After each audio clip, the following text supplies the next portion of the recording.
Hi everyone. Today I'm reacting to the article Shakespeare in the Bush by Laura Bohannon.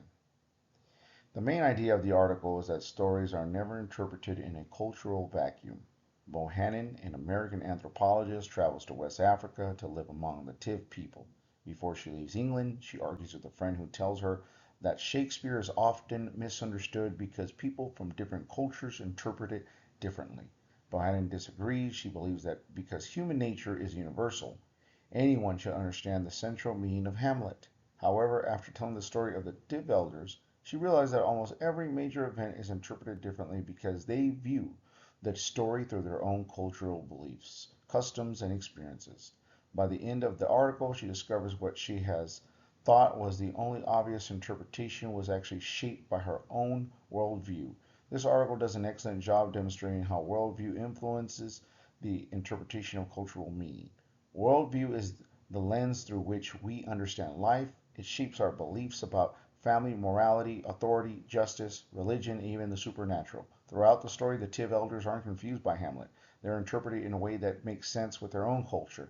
For example, Bohannon expects them to see Claudius marrying his brother's widow as immoral. Instead, they praise him because in their own culture, marrying a deceased brother's widow is considered honorable and protects the family. They also reject the idea of ghosts because their worldview explains supernatural events through witchcraft and omens instead.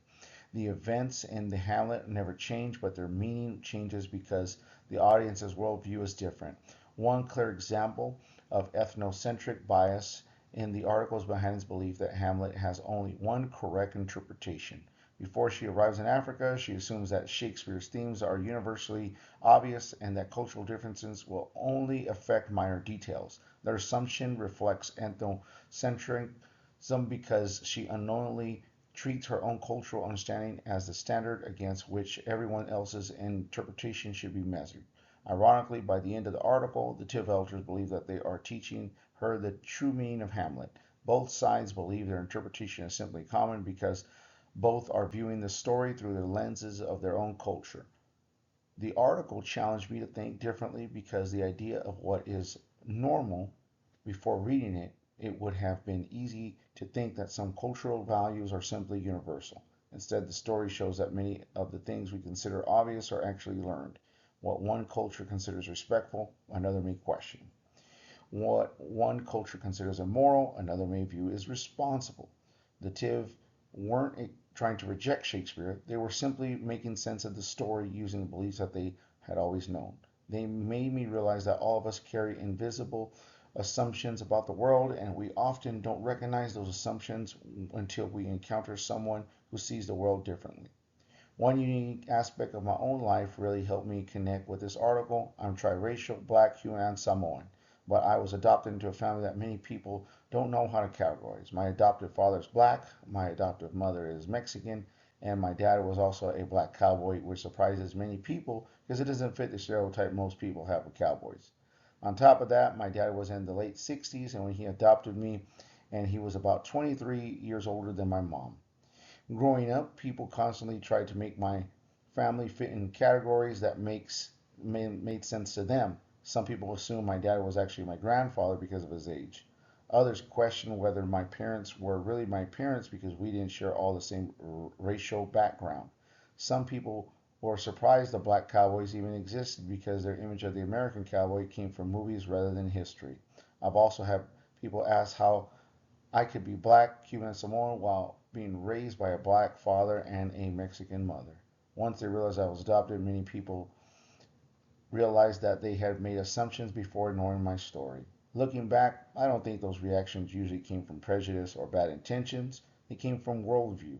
Everyone uses the experience they've had growing up to interpret what they see. If someone has only experienced families where everyone shares the same race, where parents are close in age, or where adoption isn't common, then my family naturally changes those expectations. Their minds immediately try to categorize and organize what they already seen in categories that already exist for them. The interesting part is that no one was intentionally trying to misunderstand my family. They were doing exactly what the Tiv elders did in the article. They were filling in the gaps using what they believed a family was supposed to look like that showed me the worldview doesn't just influence how we interpret literature, it influences how we interpret people. To me, people, my family is completely normal because it's what I grew up with. To someone else, it may seem unusual simply because it doesn't match their life experiences. That realization has made me much slower to judge situations that seem unfamiliar because I know my first impression is shaped by my own experiences too. One best practice for communicating across cultures is to replace assumptions with curiosity. Instead of immediately deciding that another person's customs or beliefs are wrong or strange, we should ask respectful questions and simply and genuinely listen to answers. A simple question like, "Can you help me understand why your culture sees it that way?" can completely change a conversation. Bohannon have, could have paused when the Tiv rejected the idea of ghosts and asked them how they understood death and the supernatural instead of trying to explain Shakespeare's perspective. By seeking understanding first, she would have learned that more about the Tiv worldview while also sharing her own. Curiosity creates dialogue, while assumptions often create misunderstandings. The biggest lesson I gained from this article is that perception is not reality, it's interpretation. Every one of us have used the world through our cultural lens shaped by our family, community, traditions, and life experiences. That lens influences how people understand stories, people, and even everyday situations. Effective in cultural communication requires humility because it reminds us that perspective is not the only valid one. Instead of assuming our way is the normal or correct way, we should be willing to ask questions, listen carefully, and recognize that another person's worldview may make perfect sense within the context of their own culture. Laura Bohannon's experience with the Tiv elders remind us that communication is about more than speaking the same language. It's about understanding worldview behind the words. I think that's the most valuable lesson from this article, and it's completely something that applies not only when studying other cultures, but also when interacting with people every day. Thank you for watching.